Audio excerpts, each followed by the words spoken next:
नमस्कार. अन्नपूर्णा किचनमध्ये दिवाळी विशेष अशी अनारसांची रेसिपी आपण बघणार आहोत. बऱ्याचदा अनारसे करताना अनारसा हा खूप जास्त कडक होतो किंवा तळताना ते तेलात विरघळले जातात किंवा त्यावर व्यवस्थित जाळी पडत नाही. असे बरेचसे प्रॉब्लेम आपल्यापैकी बऱ्याच मैत्रिणींना येतात. पण हा व्हिडिओ बघितल्यानंतर तुम्हाला असे कुठलेही प्रॉब्लेम येणार नाहीत. अगदी बारीक सारीक सगळ्या टिप्स आपण यामध्ये सांगितल्या आहेत. विकतचे अनारसे आपण खातो त्यांपेक्षा किती भारी चव ह्या घरच्या अनारशांची लागते. या व्हिडिओमध्ये सांगितल्याप्रमाणे तुम्ही योग्य प्रमाण वापरून हे अनारसे बनवा. तुमचे अनारसे हे अगदी परफेक्ट बनतील. तुम्ही यामध्ये नवशिके जरी असाल, स्वयंपाकामध्ये नवशिके जरी असाल, तरीही अनारसे अगदी 100% परफेक्ट येतील. तुम्ही हे अनारसे बघू शकता. अगदी छान जाळी पडलेली आहे. आतमध्ये तेवढेच छान पोकळ झालेले आहेत. खायलाही तेवढेच कुरकुरीत लागतात. व्हिडिओ तयार करण्यामागे विशेष कारण म्हणजे की हे अनारसेचं पीठ जेवढं जास्त मुरलं जातं तेवढं यांना जाळी छान पडते. ते चवीला हे अगदी भारी लागतात. तर व्हिडिओ सुरू करण्यापूर्वी फ्रेंड्स रिक्वेस्ट आहे की व्हिडिओला लाईक शेअर जरूर करा आणि अशाच नवनवीन आणि पारंपरिक रेसिपीसाठी आपल्या अन्नपूर्णा किचनला सबस्क्राईब जरूर करा. अनारसे बनवण्यासाठी 1 किलो मी इथे सुवासिक आंबेमोर तांदूळ घेतलेला आहे. तुम्ही कुठलाही सुवासिक तांदूळ वापरू शकता. इंद्रायणी किंवा कोलम असा कुठलाही तांदूळ तुम्ही वापरू शकता. तुम्ही इथे रेशनचे तांदूळही वापरू शकता, पण सुवासिक तांदूळ जर वापरला तर त्याची चव अनारशांना खूप छान लागते. तर मी ते 1 किलो तांदूळ जो आहे तो अगदी 3 दिवस 3 रात्र अगोदरच स्वच्छ धुवून पाण्यामध्ये भिजत घातला होता. 3 दिवस तांदळाचं दिवसातून 1 वेळा तरी पाणी बदललं गेलं पाहिजे, म्हणजे तांदूळाला जास्त आंबट वास येत नाही. आज चौथ्या दिवशी हा तांदूळ परत हलक्या हाताने मी स्वच्छ धुवून घेतला आणि याला आता एका चाळणीवर निथळून घेऊयात. म्हणजे यातलं सगळं पाणी आता गाळणीवर उपसून काढून घेऊयात. तांदूळ पाण्यातून काढून गाळणीवर निथळायला 10 ते 15 मिनटं असेच राहू देऊयात. यानंतर मात्र तांदूळ एखाद्या कॉटनच्या कापडावर घरातच पंख्याखाली 2 तास वाळून घ्यायचे. आता एखाद्या कॉटनच्या कापडावर पातळसर असे तांदूळ पसरून द्यायचे. साधारण फक्त पाणी तुटेपर्यंत, वरून हलकेसे कोरडे होईपर्यंत 2 तासासाठी हे तांदूळ आपण फॅनखाली वाळून घेणार आहोत. उन्हात अजिबात हे तांदूळ वाळवायचे नाही. फॅनखालीच हे तांदूळ आपण वाळून घेणार आहोत. मध्ये मध्ये तांदूळला हलकाच हात दिला की तांदूळ पटकन वाळले जातात. अगदी कोरडे न करता फक्त हलकंसं पाणी तुटेपर्यंत तांदूळ आपल्याला वाळून घ्यायचे. तर हे बघा, हाताला असे ओलसर लागत आहेत. अगदी जरी तांदळाचं पाणी तुटलं तरी हाताला हलकेसे ओलसर लागायला हवेत. तर इथे तांदूळ वाळवायला मला फक्त 1.5 तास लागलेले आहेत. तांदूळ छान कोरडे झाले आहेत. आता सगळे तांदूळ जमा करून घेतले. मिक्सरच्या भांड्यामध्ये थोडे थोडे टाकत तांदळाची छान बारीक पिठी आपल्याला वाटून घ्यायची. हे तांदूळ दळताना आणि गाळताना यामध्ये हवा मिसळली जाते, त्यामुळे हे तांदळाचं पीठ अजून कोरडं होतं. म्हणून सजेस्ट करेन की तांदूळ हलकेसे ओलसर असताना दळायला घ्या. आता इथे आपण मैद्याची चाळणी घेतली. या मैद्याच्या चाळणीनेच हे तांदळाचं पीठ गाळून घेणार आहोत. पिठी गाळताना हलक्या हातानेच गाळायची. वरतून हाताने दाबत अशी पिठी गाळायची नाही. जेवढा रवा यामध्ये कमी पडेल तेवढं पीठ छान मुरलं जातं. आणि हा जो वरचा रवा असतो ना, तो परत मिक्सरमध्ये टाकून याला दळून घ्यायचा. जर पहिल्यांदाच तुम्ही अनारसे करत असाल तर तुम्ही कापडानेही हे पीठ गाळून घेतलं तरी चालेल. कापडाने पीठ जर गाळून घेतलं तर हे पीठ मुरतंही लवकर, याचे अनारसेही पटकन बनतात. कापडाने गाळलेल्या पिठामध्ये तांदळाच्या रव्याचं प्रमाण कमी असतं, त्यामुळे तुम्ही कापडाने जर गाळून घेतलं तर ते पीठ ही लवकर मुरतं. आता इथे 5 वाट्या आपलं तांदळाचं पीठ भरलेलं आहे. यासाठी मी 2 वाट्या पिठी साखर वापरलेली. तुम्ही पिठी साखरऐवजी 2 वाट्या गूळ घेतला तरीही चालेल, किंवा 1 वाटी गूळ आणि 1 वाटी पिठी साखर घेतली तरीही चालेल. तर इथे 5 वाट्या तांदळाची पिठी म्हणजे 1 किलो तांदळाच्या पिठीसाठी 400 ते 450 ग्रॅम आपल्याला पिठी साखर वापरायची.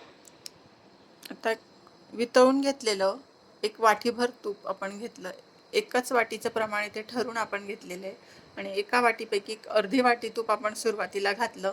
हाताने व्यवस्थित ते तूप या पिठाला लावून घ्यायचं. तूप थोडे थोडे करूनच यामध्ये घालायचं, कारण तांदळाच्या पिठीतही ओलसरपणा असतो आणि साखरेचंही पाणी सुटतं. पण पीठ अजून कोरडं वाटतंय म्हणून राहिलेलं शिल्लक जे तूप होतं तेही यामध्ये घातलं आणि परत एकदा हे पीठ मिक्स करून घ्यायचं. आता हे बघा, हलकासा याचा गोळा तयार होतोय. तर गरज वाटल्यास, पीठ कोरडे वाटल्यास अजून 2-3 चमचे तूप गरम करून तुम्ही यामध्ये घालू शकता. हे पीठ पटकन मिळून येण्यासाठी मिक्सरमध्ये थोडे-थोडे पीठ घालून तुम्ही फिरवलं, तरीही याचा गोळा पटकन तयार होतो. आता मी याच पद्धतीने इथे 7 गोळे तयार करून घेतलेले आहेत. अनारशांचं पीठ एका डब्यामध्ये भरून 4-5 दिवसासाठी फ्रीजमध्ये न ठेवता फ्रीजच्या बाहेरच हे पीठ आपल्याला मुरू द्यायचं आहे. 5-6 दिवस तरी हे पीठ मुरू द्यायचं, म्हणजे अनारशांना जाळी खूप छान पडते. जेवढं हे पीठ मुरलं जातं, तेवढे अनारसे खूप छान होतात. मध्ये-मध्ये म्हणजे 1 ते 2 दिवसांनी हे पीठ डब्यातून बाहेर काढून परत याला मळून परत डब्यात ठेवून द्यायचं. एक 5-6 दिवस म्हणजे फ्रीजमध्ये न ठेवता बाहेरच हे पीठ छान मुरू द्यायचं. आता ह्या डब्याला आपण एका साईडला ठेवून देऊयात. 5-6 दिवसानंतर चेक करूयात. तर पीठ आपलं छान मुरलं गेलंय आणि मध्ये मी 2 वेळा याला बाहेर काढून परत पीठ मळून घेतलं होतं. तर पीठ छान मुरलं गेलंय. तर हे सगळं पीठ परत एकदा मिक्स करून घ्यायचं.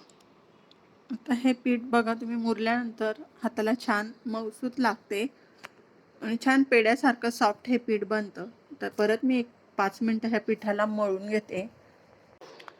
पीठ कोरडं वाटल्यास तुम्ही यामध्ये 2 चमचे दुधावरची सायही घालू शकता. आता हे बघा पीठ छान मऊ झालेलं आहे. याचे अजून गोळे करून घेऊयात. पीठ तुम्हाला कोरडे वाटले तरच यामध्ये 2 चमचे दुधावरची साय घाला.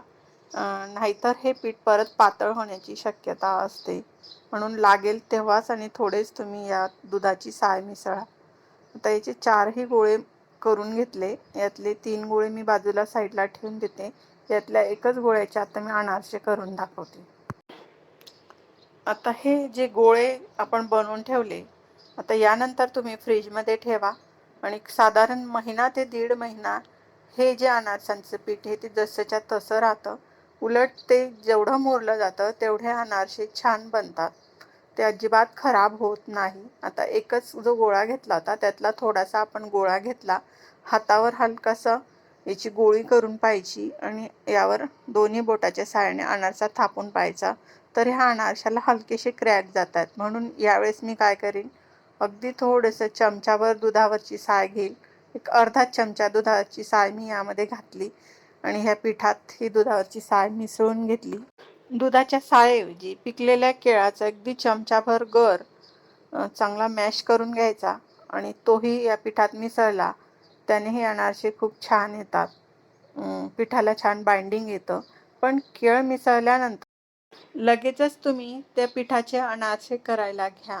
एकदम जास्त पिठात केळ न मिसळता अगदी छोट्या-छोट्या गोळ्यामध्येच तुम्ही केळाचा तुकडा मिसळू शकता. आता यातला थोडासा गोळा घेतला, हातावर परत याचा अनारसा थापून बघितला, तर थापताना इथे अनारशाला कुठेच क्रॅक जात नाही, म्हणजे आपलं हे पीठ परफेक्ट आहे. एका प्लेटमध्ये थोडीशी खसखस टाकून घेतली. यावर हे थापून घेतलेले अनारसे टाकून द्यायचे. एकीकडे तेलही मी गरम करायला ठेवून घेतलं. आता हे खसखस टाकलेल्या प्लेटवर हे अनारसा ठेवून द्यायचे. अजून काही अनारसे आपण बनवून घेऊयात. तर अनारसा थापताना अगदी जाड न थापता किंवा अगदी बारीक न थापता मध्यम थापावा, म्हणजे तो तळताना आतमध्ये कच्चाही राहणार नाही. आणि अगदी जर पातळ थापला तर तो तेलामध्ये विरघळू शकतो. काही अनारसे आपले बनवून तयार आहेत. एकीकडे गॅसवर मी तेलही गरम करून घेतलेले आहे. अनारशांसाठी तेल गरम करताना अगदी जास्त गरमही व्हायला नको किंवा अगदी थंडही नको. यासाठी हलकासा गोळा घ्यायचा आणि तेलात टाकून बघायचा. अगदी गोळा वर आला म्हणजे समजायचं की तेल आपलं छान तपलेलं आहे. जास्त गरम तेलात जर अनारसा टाकला तो पटकन लाल होऊन आतमध्ये कच्चा राहू शकतो. आणि गॅसची फ्लेम मध्यमच ठेवत आता अनारसा तेलावर टाकून बघितला तर कुठेच आपला हा अनारसा तेलात विरघळत नाही. गॅसची फ्लेम मध्यम ठेवतच अगदी झाऱ्याच्या साहाय्याने अनारशावर वरतून तेल टाकायचं. असे केल्याने अनारशाला जाळी खूप छान पडते. आता अनारसा तळताना अगदी खूप जास्त तेल घालायचीही गरज नाही. अगदी कमी तेलातच हे अनारसे तळले जातात. जास्त तेलात ही अनारसे फुटू शकतात. म्हणून अगदी थोड्याशाच तेलात हे अनारसे आपल्याला तळून घ्यायचे असतात. मध्यम ते कमी गॅसवरच आपल्याला हा अनारसा तळून घ्यायचा आहे. दोन्ही बाजूनी अनारसा खूप छान तळला गेला आहे. हलकासा रंग याचा बदललेला आहे, म्हणजे हलकासा सोनेरी झाल्यानंतर याला आता काढून घ्यायचा. चमच्याच्या सहाय्याने वरून दाबत यातलं जास्तीचं जे तेल असेल ते काढून घ्यायचं. आता इथे अनारसा आपला तयार आहे, याला काढून घेऊयात. तर याच गरम तेलावर अजून राहिलेले अनारसे टाकून देऊयात. सगळे अनारसे आपण याच पद्धतीने तळून घेणार आहोत. तर हे बघा, न तुटता अगदी जाळीदार असा छान कुरकुरीत अनारसा आपला तयार आहे. सगळे अनारसे आपले तळून झालेले आहेत. हे बघा, अगदी सुंदर जाळीदार कुरकुरीत असे अनारसे आपले तयार आहेत. व्हिडिओमध्ये सांगितल्याप्रमाणे तुम्ही जर टिप्स वापरल्या तर तुमचा अनारसाही 100% परफेक्ट येईल. तुम्ही यामध्ये सांगितल्याप्रमाणे सुवासिक तांदळाचा वापर करा. यानंतर तुम्ही तांदूळ वाळवताना जास्त कोरडे करू नका. जर तुम्हाला वाटत असेल तर तुम्ही हे तांदळाचं पीठ कापडानेच गाळून घ्या, म्हणजे अनारसा अजिबात बिघडणार नाही. कापडाने गाळलेल्या पिठाच्या तुलनेत गाळणीने गाळलेल्या पिठाला मुरायला थोडासा वेळ जास्त लागतो. जर तुमच्याकडे वेळ कमी असेल तर तुम्ही हे तांदळाचं पीठ कापडानेच गाळून घ्या. अनारसा तळताना विरघळत असेल तर त्यामध्ये अगदी थोडंसं केळ मॅश करून घाला. त्यानेही अनारसा तेलात विरघळत नाही. पीठ व्यवस्थित मुरलं नसेल तरीही अनारसा तेलात विरघळू शकतो. एक 5-7 दिवस तरी ह्या पिठाला व्यवस्थित मुरू द्या, मगच अनारसा करायला घ्या.